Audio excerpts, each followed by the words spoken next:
South ఇండియాలోనే biggest sorry store మన Varahi silks మన విజయవాడ ఎంజీ రోడ్ లో ప్రారంభం.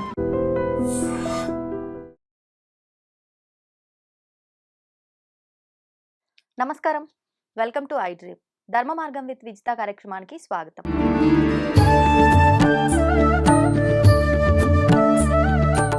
ప్రస్తుతం మనతో పాటు ఉన్నారు అడ్వకేట్ జిఎం రావు గారు. ఇప్పుడు వారితో మాట్లాడి చాలా విశేషమైన టాపిక్స్ గురించి డిస్కస్ చేద్దాం. నమస్కారం అండి. నమస్తే. సాధారణంగా ప్రతి ప్రాణి కూడా ఒక జన్మ తీసుకుంటుంది. అయితే ఈ జన్మ తీసుకున్న ప్రతి ప్రాణి ఇలాగే భూమిపైన శాశ్వతంగా ఉంటుందా అని అంటే ఉండదు. ఖచ్చితంగా వాటి అంటే జీవిత కాలం ఎంతకాలం ఉండాలో భగవంతుడు డిసైడ్ చేస్తాడా, అది మనం చేసే కర్మలను బట్ట ఏ రకంగా అయినా సరే ఒక ప్రాణి యొక్క ఆయుర్దాయం ఇన్ని సంవత్సరాలు, 100 ఏళ్ళు అంటే ఒక 100 సంవత్సరాలు, 120 సంవత్సరాలు అని చెప్పి డిసైడ్ చేసినప్పటికీ కూడా అంతకాలం ఎవరు బతకరు. అంటే ఖచ్చితంగా పుట్టిన ప్రతి ప్రాణి కూడా గిట్టక మానదు అని చెప్పి. మరి ఈ పుట్టటము, చనిపోవటము ఖచ్చితంగా ఖాయం. ఈ రెండు కూడా, ఈ రెండిటి మధ్య ఉన్న ఈ జీవితం అన్నా మంచిగా సంతోషంగా బాగుంటుందా అంటే అది కూడా ఉండదు. ఈ క్షణం సంతోషంగా ఉన్నామా, మరుక్షణం బాధ. బాధలు కూడా నార్మల్ గా ఉంటాయా అంటే ఉండవు. ఎంతో కష్టం, ఎంతో ఇబ్బందులు. అసలు ఏంటండి ఇదంతా, ఏంటి ఈ కాలచక్రం అంతా ఎందుకు ఇలా ఉంటుంది, దీని వెనకాల ఏంటి ఆంతర్యం, దాని గురించి? తప్పకుండా అమ్మ, ఇది ఆధ్యాత్మికం కాబట్టి మనము ఒక్కసారి వినాయకుడిని గుర్తు చేసుకొని స్టార్ట్ చేద్దాం. వక్రతుండ మహాకాయ కోటి సూర్య సమప్రభ నిర్విఘ్నం కుర్మే దేవ సర్వకార్యేషు సర్వదా. గురు బ్రహ్మ గురు విష్ణు గురుదేవో మహేశ్వర గురు సాక్షాత్ పరబ్రహ్మ తస్మై శ్రీ గురవే నమః. ఈ విషయము మీరు అన్నది చాలా 100% కరెక్ట్. అదేదో నా మీదనే జరిగింది. జనరల్గా నేను బాధలు తట్టుకోలేక అసలు ఎట్లాంటి సిచ్యువేషన్ వచ్చిందంటే ఈ ప్రపంచాన్నే వదిలేద్దామనే సిచ్యువేషన్ వచ్చింది. ఆ మూమెంట్లో నేను హిమాలయాస్కి వెళ్ళిపోయాను. అక్కడ ఇవి తెలుసుకున్నది. అక్కడ ఇప్పుడు వచ్చిన నాకు నాలెడ్జ్ ఏంటిదంటే అక్కడ తెలుసుకున్నాయి. ఇప్పుడు ఈరోజు ప్రేక్షకులతో మీరు అడిగిన క్వశ్చన్కి మనం షేర్ చేసుకుందాం. దీంట్లో చాలా ఇంట్రెస్టింగ్ టాపిక్స్ ఉంటాయి. ఇది కర్మ, ఇది మనం ఎందుకు పుడుతున్నాం, ఎందుకు అని అంటే అందరిలాగా కాకుండా చాలా డెప్త్ మనము అనాలిసిస్ చేద్దాము. ఇది అయితే మనకు ఒక 20-25 మినిట్స్ కూడా పట్టవచ్చు. ఎందుకంటే ఇంత డీటెయిల్గా మనము అర్థం చేసుకోవడానికి. ప్రేక్షకులు కరెక్ట్గా దానికి పేషెన్సీగా వింటే మీకు కరెక్ట్గా ఆన్సర్స్ దొరుకుతాయి. మనకేంటిది ఎందుకు జరుగుతున్నాయి అని చెప్పేసి. ఈ జన్మ అనేది మనకు అజ్ఞానం వల్ల కర్మ చేసుకోవడం వల్ల మనకు ఆ కర్మను బేస్ చేసుకొని మనకి జన్మ అనేది లభిస్తుంది. ఓకే, ఫస్ట్ ఆఫ్ ఆల్ మనకు ఈ అజ్ఞానం అంటే ఏంటిది అని చెప్పేసి క్వశ్చన్ మనకు. ఓకే, అజ్ఞానము, అవిద్య. అజ్ఞానం అని అంటే మనకు వేదిక్ లాంగ్వేజ్ లో అవిద్య, అవిద్య అని అంటాం మనం. ఏంటండి అజ్ఞానానికి అవిద్యకు వ్యత్యాసం ఏంటి? రెండు ఒకటి, అజ్ఞానము అవిద్య. అవిద్య అని అంటే మనకు నిజమైన ఆత్మస్వరూపాన్ని మనం గమనించుకోకపోవడము, తెలుసుకోకపోవడము. అంటే నిజం అనేది మన ఆత్మ, దాన్ని మనం తెలుసుకుంటలేము. అజ్ఞానము అనేది అంటే మనము శరీరం శాశ్వతం అని చెప్పేసే దృష్టిలో మనం ఉంటున్నాము. ఓకే, మనము శరీరము, మనస్సు, ఇంద్రియాలు, కర్మలతోనే మనం గుర్తించుకుంటున్నాం. కానీ మనము ఆత్మ అనేది విషయం మర్చిపోతున్నాం. ఇది ఒక అజ్ఞానం. ఇంకోటి ఏంటిదంటే మనము పరమాత్మతో ఏకత్వాన్ని గ్రహించకపోవడం. మనము ఏంటిది, అసలు దేవుడు ఏంటిది, ఆత్మ ఏంటిది, ఎవరికి వాళ్ళు ఎంక్వైరీ చేసుకోవట్లేదు. ఇప్పుడు పెద్ద జోక్ ఏంటిదంటే పక్కోళ్ళ గురించి బాగా ఎంక్వైరీలు చేస్తాం కానీ మన గురించి మనం ఎంక్వైరీ చేసుకోం. మన గురించి మనం ఎంక్వైరీ చేసుకుంటే అసలు నేను ఎందుకు పుట్టినా. మీరు ఇప్పుడు ఈ క్వశ్చన్స్ అడిగినాయి కరెక్ట్ అండి. అది ప్రతి ఒక్కరికి బాధ వచ్చినప్పుడు ఈ క్వశ్చన్స్ వస్తాయి. నేను ఎందుకు పుట్టినాను, నాకే ఈ కర్మ ఎందుకు వచ్చింది, ఇది నా కర్మనా అనుకోకుండానే వాళ్ళు మాట యూజ్ చేస్తారు, ఇది నా కర్మ అనుకుంటారు. కానీ మీరు ఏదైతే ఆ కష్టంలో మీరు ఇదంతా గ్రహించగలిగారో అందరూ అలా గ్రహించేంత వరకు వెళ్ళరు. అవును, కష్టం ఉన్నంత వరకు మాత్రమే, అది తర్వాత వదిలేస్తారు. అవును. సో దీంట్లో మనం ఇప్పుడు ఏంటిదంటే ఈ అజ్ఞానం అనేది మనకు ఫస్ట్ మనం తెలుసుకుంది ఏంటిది, మనకు ఇది అజ్ఞానం వల్ల కర్మ వల్ల మనకు ఈ జన్మ వస్తుంది. అజ్ఞానం అని అంటే మనకు నిజమైన ఆత్మస్వరూపాన్ని తెలుసుకోలేకపోవడం. ఓకే, అయితే ఈ అజ్ఞానం ఏం చేస్తుంది మనకు? ఈ అజ్ఞానం అనేది బంధాలను కలిగిస్తుంది. ఓకే, అంటే రిలేషన్షిప్స్. హ్మ్. అండ్ ఇంకో రకంగా చెప్పాలంటే ఒక ఇల్యూషనరీ వరల్డ్ని క్రియేట్ చేస్తుంది. ఓకే. అంటే మనకు ఇల్యూషనరీ వరల్డ్స్ అంటే ఒక మనకు నిజమైనది కాకుండా ఊహించుకున్న వరల్డ్, అశాశ్వతమైన ఒక అశాశ్వతమైన ప్రపంచాన్ని క్రియేట్ ప్రపంచం చేస్తుంది. లాంటిది ఇది చేస్తుంది. కర్మలలో చిక్క కొడుతుంది మనకు. లేనిపోని కర్మలు, బంధాలు, కొడుకు, వైఫ్ ఇవే బంధాలు. ఓకే. మళ్ళీ ఈ కర్మల వల్లనే మనకు దుఃఖము, భయము అండ్ అసంతృప్తి ఇవన్నీ ఈ అజ్ఞానం వల్లనే మనకు ఇది చేస్తుంది. నిజమైన ఆనందం నుంచి మనల్ని దూరం చేస్తుందండి ఈ అజ్ఞానం. ఓకే. సో మనకు ఈ అజ్ఞానము, జ్ఞానము గురించి మనం తెలుసుకోవాలి అని అనుకుంటే ఒకటి మనకు శంకరాచార్యులది ఒక నిర్వాణ శతకం అని ఉన్నది. అందరూ తప్పకుండా విని ఉంటారు, చదవకపోయినా కానీ ఏదో ఒక నిమిషంలో విని ఉంటారు. ఆ నిర్వాణ శతకం ఎంత బ్యూటిఫుల్ ఉంటుందంటే పొద్దున లేసి మనం ఒకసారి ఆ నిర్వాణ శతకాన్ని చదువుకుంటే అట్లీస్ట్ మనం ఏంటిది అనేది ఒక గుర్తుంటుంది. దాంట్లో మనకు మొదలయ్యేది ఈ రకంగా ఉంటుంది. మనోబుద్ధి అహంకార చిత్తాని నాహ నచ శ్రోత్ర జిహ్వేన గ్రహణ నేత్రే నచ వ్యోమో భూమిర్న తేజో న వాయు చిదానంద రూపం శివోహం శివోహం అని చెప్పేసి ఇది ఈ అందరూ విని ఉంటారు. దీనికి అర్థం ఏంటిదనంటే నేను బుద్ధిని కాదు, నేను అహంకారాన్ని కాదు, నేను జ్ఞాపకాన్ని కాదు, నేను మనసుని కాదు, ఏ ఒక అంశాన్ని నేను కాదు, నేను వినికిడిని కాదు, నేను రుచిని కాదు, నేను వాసనను కాదు, నేను దర్శనం వంటి ఇంద్రియాల కాదు, నేను ఆకాశం కాదు, భూమి కాదు, అగ్ని కాదు, గాలి కాదు, మరి నువ్వు ఏంటిదంటే చిదానంద స్వరూపం శివోహం శివోహం. ఓకే. ఇంత డీప్ మీనింగ్ ఉంది. ఇది ఒక్క పద్యంలోనే ఇది ఉందంటే టోటల్ నిర్వాణ శతకం మనము ఎవరైనా కరెక్ట్ గా చదివితే చాలా బ్యూటిఫుల్ గా ఉంటుందండి అది. ఓకే. సో మనం శరీరం కాదు అని చెప్పి ఎట్లా తెలుసుకుందాం? మనం శరీరం కాదు అని చెప్పి ఎలా తెలుసుకుందాం? ఇప్పుడు మీరన్నట్టు ఈ అజ్ఞానం, అవిద్య ఇవన్నీ అంటే ఒక రకంగా బంధాల్లో చిక్కుకుపోవటము, మనది కానిది మనం క్రియేట్ చేసుకొని ఇందులోనే సంతోషం ఉందని వెతుక్కోవడం. ప్రస్తుతం జరిగేదంతా కూడా ఇదే. దాని నుంచి బయటకి రాకపోగా దానికోసమే ఒకరిపై ఒకరు ఇబ్బందులు, ఒకరినొకరు ఇబ్బంది పెట్టడము, నానా ఘోరాలకు పాల్పడుతున్నాం. ఇట్లాంటి సిచ్యువేషన్ నుంచి బయటికి వచ్చి నేను శరీరాన్ని కాదు, నేను ఆత్మని కాదు, లేకపోతే ఇంకేదో అనే భావన అసలు కలుగుతుందంటారా? ఇప్పుడు కలిపిద్దామండి, ప్రేక్షకులకు కూడా కలిపిద్దాం, ఇప్పుడే కలిపిద్దాం ఇది. ఓకే.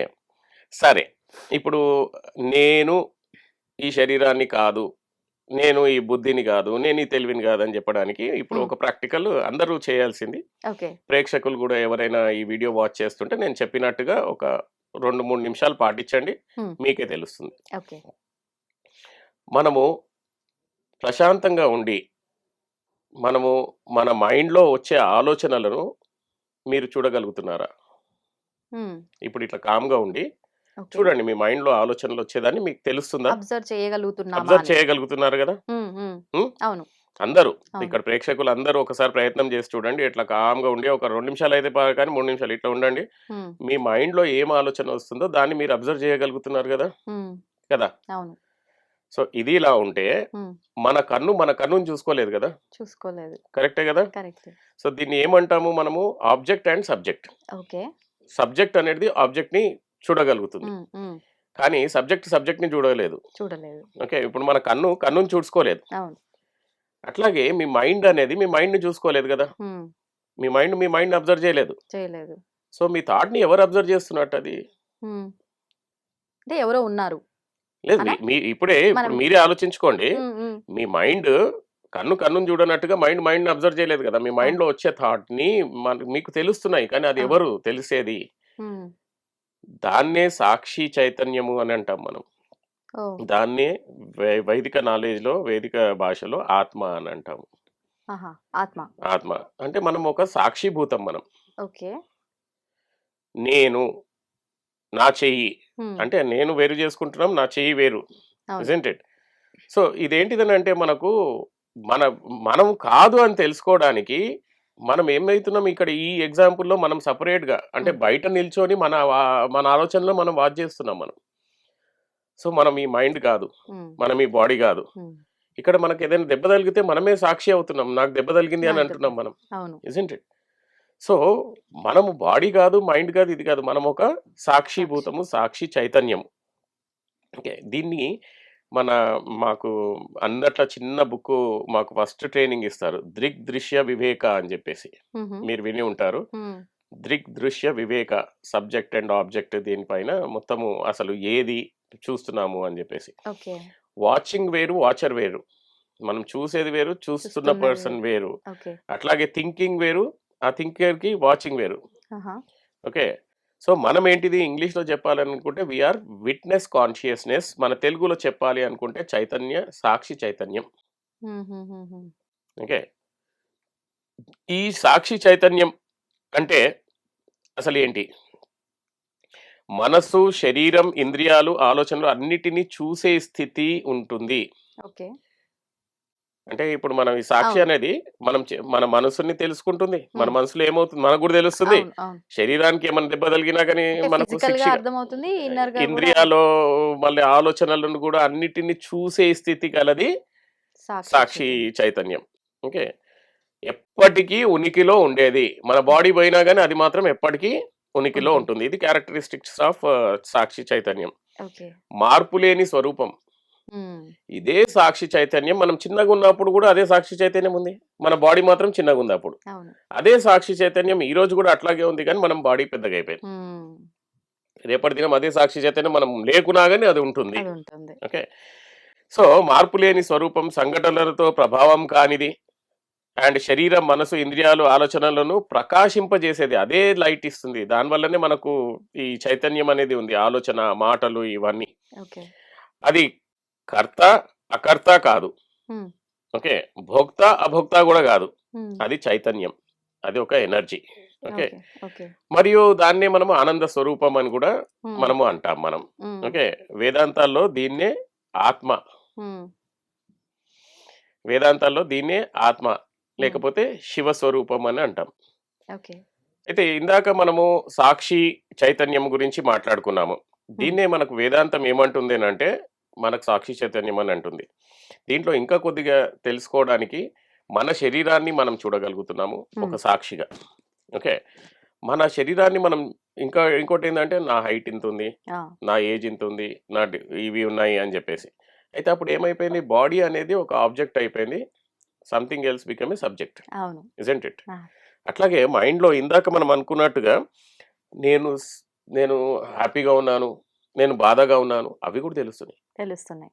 కానీ దాన్ని కూడా తెలిసేది ఎవరికి తెలుస్తుంది? Who um, is that observe ఎవరు చేస్తున్నారు అనేది, దాన్నే సాక్షి సాక్షి చైతన్యం అని చైతన్యం అనుకున్నాం మనం. అనుకున్నాం. అవును.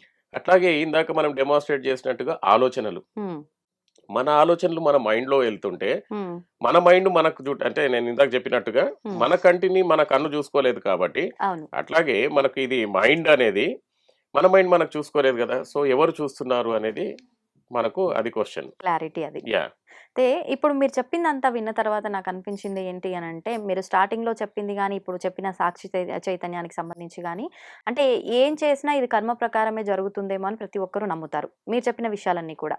మరి ఈ కర్మ అనే విషయానికి వస్తే అసలు ఫస్ట్ మొదటి జన్మ లేనిదే, ఇప్పుడు రెండవ జన్మ తీసుకుంటున్నామంటే మొదటి జన్మ కర్మలను బట్టి మీరు చెప్పిన ఈ బంధాల్లో చిక్కుకోవటము ఇవన్నిటిని బట్టి మనం రెండో జన్మలోకి ఎంటర్ అవుతాం. అవును. అసలు మొదటి జన్మలో కర్మ ఎలా డిసైడ్ అవుతుంది? కర్మ అనేదే లేనిదే ఆ జన్మ ఎలా తీసుకున్నామో, ఆ జన్మలో ఇవన్నీ ఎలా అనుభవిస్తున్నాము? ఇది చాలా మంచి క్వశ్చన్. ఇదేంటిదంటే వేదాంతంలో దీన్ని ఏమంటామంటే there is no first birth. జనన మరణ చక్రానికి ఆరంభము ముగింపు అనేది లేదు. ఇది ఉమ్, ఆది అంతం లేని మరణ చక్రం. ఆ, దీనికి ఇంకో రకంగా చెప్పాలి అని అనుకుంటే ఆది అనేది ఉంది కానీ ఆది అనేది లేదు కానీ అంతం అనేది ఉంది. ఉమ్, ఎలా అంటారు? జనన మరణ చక్రానికి ఆది అంతం లేదు. ఉమ్, చికెన్ ఎగ్ ఫస్ట్ అన్న కాన్సెప్ట్ అయిపోతుంది ఇక్కడ. ఓకే. ఏది ఓకే. ముందు అనేది చాలా కష్టం. ఆ, కర్మ ముందు పుట్టిందా లేకపోతే అజ్ఞానం ముందు పుట్టిందా? అజ్ఞానం ముందు పుట్టింది. అజ్ఞానం వల్లనే కర్మ వచ్చింది. సో ఉమ్, కర్మ ఎప్పుడు పుట్టింది, అజ్ఞానం ఎప్పుడు పుట్టింది అనేది డెఫినేషన్స్ మనకు దొరకవు మనకు, ఎందుకంటే ఆది అంతము ఇది లేని. ఉమ్, ఉమ్, సో దీనికి మనం ప్రాపర్గా ఆలోచిస్తే ఉమ్, దేనికి మన ఈ ఉమ్, జన్మకి ఆది అనేది లేదు ఎట్లాగో ఉమ్, మనకు తెలియదు ఎప్పుడు అని చెప్పేసి 7 జన్మలు అవి ఇవి అని అనుకుంటాం. అది అవును. అంతే కాదండి. ఆ, ప్రతి క్రిమి కీటకాల నుంచి జన్మలు ఎత్తి మనం ఈ స్టేజ్లో ఉన్నాం. అందట్లో మంచి జన్మ మానవ జన్మలో ఉన్నాం మనం. ఉమ్, ఉమ్, ఓకే, సో ఈ క్రిమి కీటకాల దగ్గర నుంచి అన్ని వెళ్ళి మన మానవ జన్మకు వచ్చిన తర్వాత ఎన్ని జన్మలు ఉన్నాయో మనకు ఇంకా ఏం తెలియదు. ఆది అంతము అనేది ఇది కాకుండా. దీనికి ఓకే. అంతం అనేది ఎట్లా ఉంటుంది అనంటే, ఈ జనన మరణ చక్రం నుంచి బయటికి రావాలి అని అనుకుంటే మాత్రము ఆత్మజ్ఞానము. హ్మ్. ఓకే. మనకు నాలెడ్జ్ ఆఫ్ సెల్ఫ్ అనేది కావాలి. బ్రహ్మజ్ఞానము అండ్ మోక్షము. ఈ ఓకే. మోక్షం గురించి అందరూ తాపత్రయపడుతున్నారు. పరితపిస్తుంటారు. ఓహ్! నేను ఏదో ఇదైపోవాలి. ఈ బంధాల నుంచి బయటికెళ్ళిపోవాలి. కానీ అంత ఈజీ కానీ అంటారా?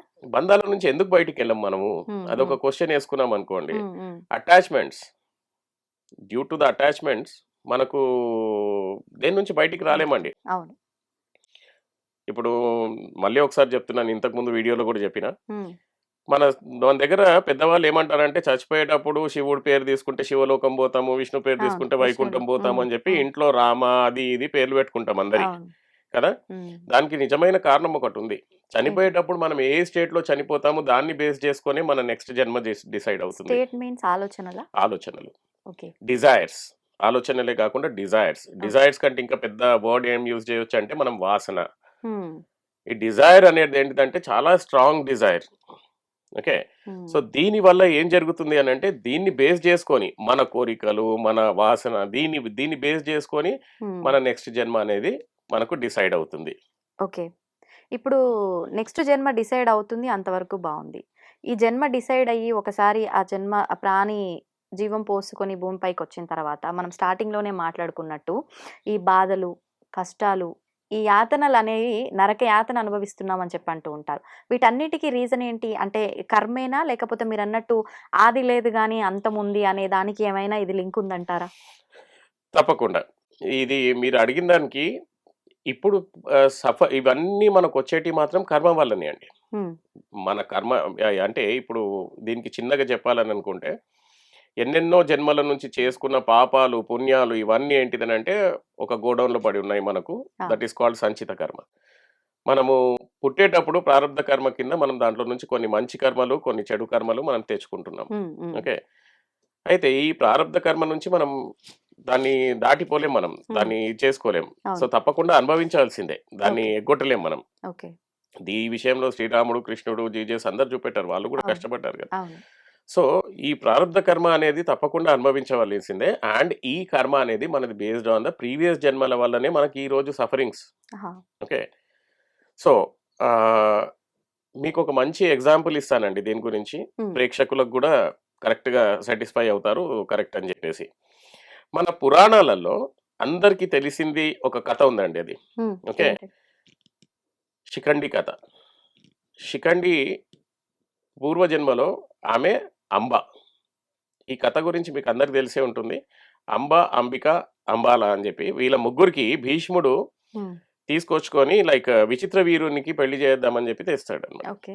సో, అంబ అప్పటికే ఏం చేస్తుందనంటే, ఆమె ఆల్రెడీ సల్వ రాజుని ప్రేమిస్తుంది. హ్మ్. ఓకే. సో, ఆ విషయం భీష్మునికి చెప్తుంది. మీరు నన్ను ఎత్తుకొచ్చేసారు. కానీ నేను మిమ్మల్ని ఇది చేసుకోలేను. నా మనసులో మాత్రం ఆయనున్నాడు అని జెప్పేసి. సో, భీష్ముడు గూడా సరే నాకు తప్పయిపోయింది. నువ్వు వెళ్ళిపో ఆయన దగ్గరికి అని జెప్పి పంపిస్తాడు. హ్మ్. అక్కడికెళ్ళిన తర్వాత ఏం చేస్తాడు అతను సల్వరాజు? ఆయన రిజెక్ట్ చేస్తాడు. న్ నిన్ను భీష్ముడు గెలుచుకున్నాడు. ఆ! ఇంక నువ్వు నా దగ్గర నాకు ఎలిజిబుల్ కాదు నువ్వు ఓకే. అని జెప్పి ఆమెను వదిలేస్తాడు. అటు గాకుండా, ఇటు గాకుండా అయిపోయింది ఈమె జీవితం. హ్మ్. ఓకే. అప్పుడు ఈ అమ్మాయి ఏమైంది మొత్తం చాలా ఇన్సల్ట్ ఫీల్ అయ్యి, హ్యూమిలియేటెడ్ ఫీల్ అయ్యి, ఓకే. ఆమె ఫ్యూచర్ లేకుండా అయిపోయింది. దాని తర్వాత ఏం జేసింది అమ్మ మనసులో ఒక రివెంజ్ ఒచ్చింది. ఓకే. హ్మ్. రివెంజ్ అనంటే మనకు ప్రతీకారము, ప్రతీకారం. పగ. ఓకే. భీష్ముడిని ఇది జేయాలి నేనని జెప్పేసి. హ్మ్. దాని వల్లనే అప్పుడేం జేసింది మనకు భీష్ముడిని ఇది జేయాలని జెప్పేసి తను మొత్తము తపస్సు చేసి ఇంకో జన్మ ఎత్తి శిఖండిగా ఇది చేయాల్సొచ్చింది. ఓహో! ఇప్పుడు మనం దాన్ని మన ప్రస్తుతం ఉన్న సబ్జెక్ట్స్ తోటి కోరిలేట్ జేసుకుంటే హ్మ్. ఓకే. నేను ఒక అడ్వకేట్‌గా కేసులలో బాగా చూస్తుంటాను. ఏంటిదనంటే రివెంజ్ అనేది చాలా పెరిగిపోయిందనమాట. అవునవును. ఓకే. నేను అంతకుముందు వీడియోలో గూడా జెప్పాను. ఈ రివెంజ్ వల్లనే మళ్ళీ నెక్స్ట్ జన్మ ఘోరమైన జన్మ తీసుకోవాల్సొస్తది. ఓహ్! ఇప్పుడున్న లైఫ్ ఎలాగో పాడు చేసుకుంటాం రివెంజ్ వెనకాల పడి. వచ్చే లైఫ్ గూడా మళ్ళీ పాడు వచ్చేది జేస్తున్నాం గూడా మనం. ఓకే. వచ్చే లైఫ్ గూడా. ఇప్పుడు చేసే కర్మలను మనం ఆగామి కర్మ అని అంటాం. హ్మ్. అంటే ఇప్పుడు 3 ఇప్పుడు ప్రెజెంట్. ఒకటి మనకు అది గోడౌన్ అని చెప్పుకున్నాం మనం. అవును. అండ్ ఒకటి ప్రారబ్ధ కర్మ. అండ్ ఇదొకటి సంచిత సంచిత కర్మ, ప్రాప్త కర్మ, అండ్ ఇదొకటి ఆగామి కర్మ. ఈ ఉమ్, ఆగామి కర్మలు అనేది మనోళ్ళు ఎట్లా చేస్తున్నారని అంటే, ఇంకా ఒక చిన్న ఎగ్జాంపుల్ ఇస్తాను. ప్రాపర్టీ కేసులో ఉమ్, అన్నదమ్ముల మధ్యలో ప్రాపర్టీ, తండ్రి కరెక్ట్గా ఇద్దరికి ఒకటి ఇచ్చినా గానీ నాకు 4 పిల్లలు ఉన్నారు కాబట్టి నీకు లేరు కాబట్టి నా ప్రాపర్టీ అది నేను లాక్కుందాం అని చెప్పేసి గొడవలు, అవును రివెంజ్. అవునవును. Okay, wife and husband, um, husband husband కి వైఫ్ కి మధ్యలో డిస్ప్యూట్స్, ఆ, ఇద్దరికి పడవస్తలేదు, సపరేట్ అయిపోయారు.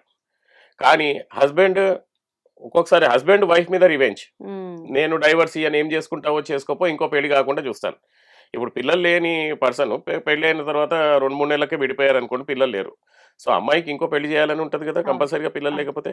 కానీ ఇక్కడ హస్బెండ్ రివెంజ్ అయింది, నేను నీకు డైవర్స్ ఇయ్య, ఏం డైవర్స్ రాగానే చేసుకుంటా ఇంకో చేసుకో. పెళ్లి చేసుకోలేరు. ఓకే, అటు కాకుండా ఇప్పుడు వైఫ్ ఏం చేస్తుంది హస్బెండ్కి, నువ్వు ఎక్కడే ఉండు, నేను నీకు డైవర్స్ ఇయ్యా, పిల్లలున్న ఆడవాళ్ళు, పిల్లలున్న ఆడవాళ్ళు ఏం చేస్తున్నారు, ఉమ్, నేను నీకు డైవర్స్ ఇయ్యా, ఎంతవరకు అయితే అంతవరకు నేను నీకు హరాస్ చేస్తాను, నేను సుప్రీంకోర్టు వరకు కూడా పోతాను నేను ఓకే ఓకే. అని 15 సంవత్సరాలు కోర్టు కేసులు కొట్లాడుకుంటూ ఉన్నారు. ఉమ్, ఓకే, సో దీన్ని ఇందాక మనం మొదటి నుంచి డిస్కస్ చేసినట్టుగా దీన్ని అజ్ఞానం అంటారా, జ్ఞానం అంటారా? అజ్ఞానమే. ఇప్పుడు ఈ అజ్ఞానం వల్లనే కదా మళ్ళీ మనం ఒక కర్మను అనేది డెవలప్ చేసుకుంటున్నాం. కరెక్ట్. ఈ అవును. కర్మ వల్లనే మనకు శిఖండి టైప్ లోనే ఉమ్, ఇప్పుడు ఈ జన్మలో ఆమె సాధించలేక చనిపోయిందంటే మళ్ళీ ఇంకో జన్మ తీసుకొని మళ్ళీ అదే దాని గురించి వెయిట్ చేయాలి కదా. కరెక్ట్. సో ఈ డిజైర్స్ అనేది చాలా గట్టి సంకల్పము. ఈ డిజైర్స్ అనేటివి మనకు నెక్స్ట్ జన్మ ఎలా ఉండాలి అని చెప్పి డిసైడ్ చేస్తుంది. ఉమ్, ఇప్పుడు మనకు ఒక డిజైర్ ఉందనుకోండి, నేను ఆ పెద్ద బిల్డింగ్, నేను అసలు అట్లాంటి బిల్డింగ్ కట్టాలి అని అవును. చెప్పి మనకు ఒక డిజైర్ ఉంది, అదే డిజైర్తో చనిపోయాము, డెఫినెట్గా మీరు ఆ బిల్డింగ్ కడతారు వచ్చే జన్మలో మళ్ళీ పుట్టి. దానికోసమే మళ్ళీ జన్మ తీసుకుంటాం. అవి ఎన్నో కేసెస్ ఉన్నాయి ఉమ్, అట్లాంటి. అట్లా అంటే పురాణాలలో కూడా కేసులు ఉన్నాయి, ఇప్పుడు ప్రస్తుతానికి కూడా జరిగిన కేసులు చాలా ఉంటాయి మనకు.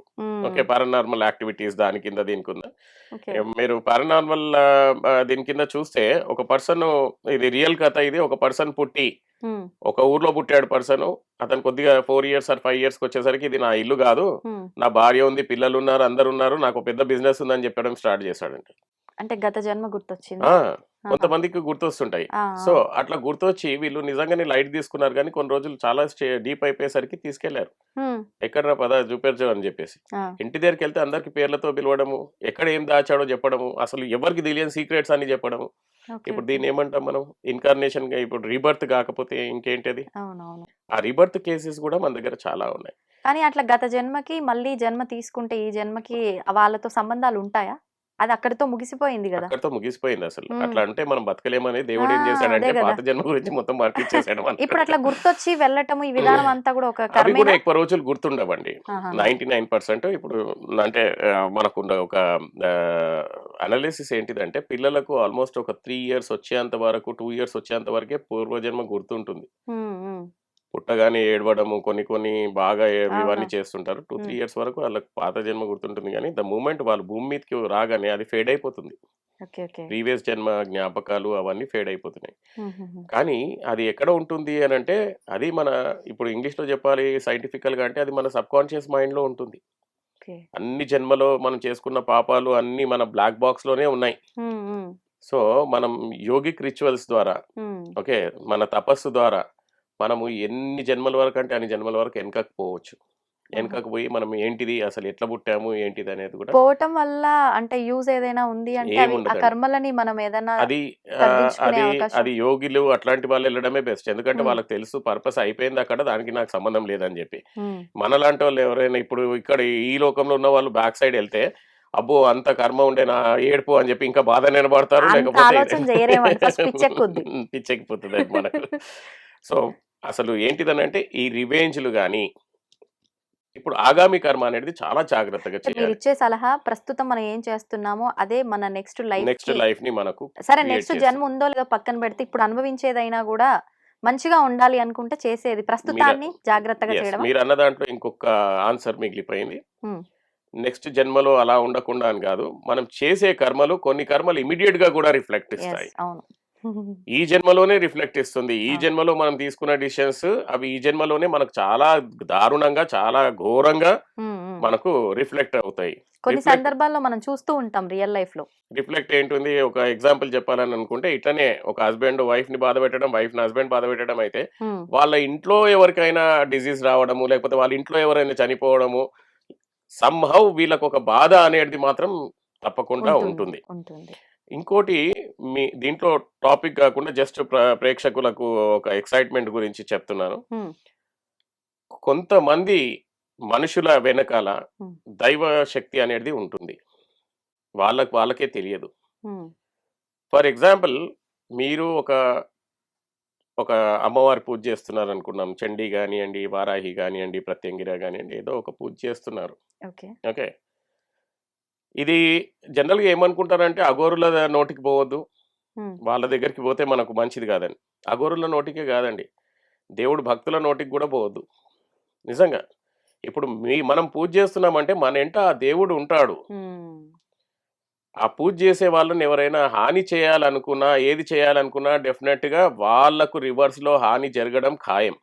ఇది ప్రాక్టికల్, చాలా చూసిన విషయాలు ఇవి. ఓకే, ఒక రియల్ మీరు ఇంటర్నెట్ లో కొట్టి చూస్తే మీకు అర్థమవుతుంది. ఒక అమ్మాయి అమ్మవారు అని అంటే చాలా భక్తితో ఉంటుంది, అది కూడా కాలేజ్ పిల్ల. ఓకే, రోడ్ మీద పోతుంటే ఒకటి బాగా టీజ్ చేస్తుంటాడు రోజు. ఆ అమ్మవారిని కోరుకుంటది ఆమె. ఇంట్లో చెప్తే ప్రాబ్లం రా బాబు అనుకొని అమ్మవారిని చెప్పేదంట రోజు, నాకు ఇట్లా అవుతుంది, నువ్వే కాపాడు, నువ్వే కాపాడు, నువ్వే కాపాడు అని చెప్పి. అయితే ఈమెకు ఒక రోజు వచ్చి వాడికి ఏం చేసింది, నువ్వు నాకు ఇంట పడొద్దు, ఇది చేయొద్దు, నేను నీకు లవ్ చేస్తలే, నేను అది ఇది అని చెప్పి వాడిని తిట్టేసింది. తిట్టడమో కొట్టడమో చేసింది. నెక్స్ట్ డే వాడు యాసిడ్ తీసుకొని ఈమె మీద యాసిడ్ వేయడానికి వస్తున్నాడు.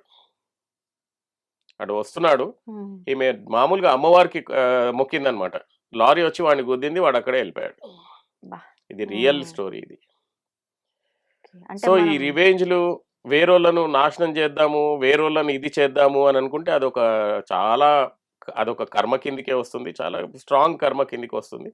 దాన్ని బేస్ చేసుకొని అదొకవేళ ఫుల్ఫిల్ అయ్యి అదొకవేళ మళ్ళీ రిటర్న్ కాకపోతే డెఫినెట్ గా దాన్ని బేస్ చేసుకొని ఇంకో జన్మ తీసుకొని దాన్ని ఫుల్ఫిల్ చేసుకోవాల్సి వస్తుంది అనమాట. ఇది మనము ఇంత డీప్ గా అంటే నేను అక్కడ హిమాలయాస్ లో తెలుసుకున్న నాలెడ్జ్ మీతో షేర్ చేశాను. ఎందుకంటే ఫస్ట్ జన్మలో కర్మ ఉంటుందా లేదా, లేకపోతే ఈ కర్మలు ఏంటిది, అసలు ఎందుకు పుడుతున్నాము, ఎందుకు సఫరింగ్స్ అని అంటే ఫైనల్ గా చెప్పడం ఏంటంటే అజ్ఞానం వల్లనే మనం పుడుతున్నాము, అజ్ఞానం వల్లనే కర్మలను క్రియేట్ చేసుకుంటున్నాము. ఈ జ్ఞానం ఉందనుకోండి మీకు, ఈ కర్మ జ్ఞానము, ఆత్మజ్ఞానము ఇవి ఉంటే మీరు తప్పులు ఎందుకు చేస్తారు, ఈ కర్మలు ఎందుకు చేస్తాము, మనము లేనిపోని కర్మలు ఎందుకు చేస్తాము, మళ్ళీ ఇంకో జన్మలో కూడా ఇట్లాంటి సఫరింగ్స్ ఎందుకు అనుభవించాల్సి వస్తుంది. కరెక్ట్ అండి. సో అందుకని చెప్పి మన టాపిక్ ఏంటంటే మనం ఈ పుట్టడం ఎందుకు, సఫరింగ్స్ ఎందుకు అని అంటే అజ్ఞానం వల్ల మనం చేసుకునే కర్మల వల్ల. అంతే, మీరు అన్నట్టు ప్రతిదీ ఏం చేస్తున్నా ఒక ఎరుకతో, ఇది చేస్తే ఏమవుతుంది అనే ఒక జాగ్రత్తతో చేసుకుంటూ పోతే ఇబ్బంది ఎదుటి వారికి ఉండదు, మనకు ఉండదు. సంతోషం అండి. మొత్తానికి అంటే మీ లైఫ్ లో వచ్చిన కొన్ని ఇబ్బందుల వల్ల మీరు నేర్చుకుని, మీరు అనుభవాల రూపంగా వాటిని ఎక్స్పీరియన్స్ చేసి వాటిని అందరికీ తెలియజేయాలనే తపన మాత్రం నిజంగా సూపర్ అండి. Thank you very much. And for more videos, Please subscribe to iDream. Please subscribe to iDream. Please subscribe iDream. And please subscribe to iDream. For more videos, subscribe to iDream. please like, share and subscribe to the channel. Congratulations, iDream. Subscribe to iDream. Subscribe to iDream. So subscribe to iDream Media. iDream team andarki huge congratulations. Please subscribe iDream Media. Please subscribe to iDream. Subscribe iDream. Please subscribe to iDream. iDream అంటే నా కళల ఛానల్ను subscribe చేసుకున్న నోరు తిరుగుతలేదు, మీరైతే గంట గుర్తు కొట్టండి. For more such videos, please subscribe to iDream. Subscribe to iDream. Please subscribe to iDream. Please subscribe iDream Media. Please do subscribe to iDream. Please subscribe to iDream Media. For best entertainment and information, please subscribe iDream. And don't forget to subscribe to iDream.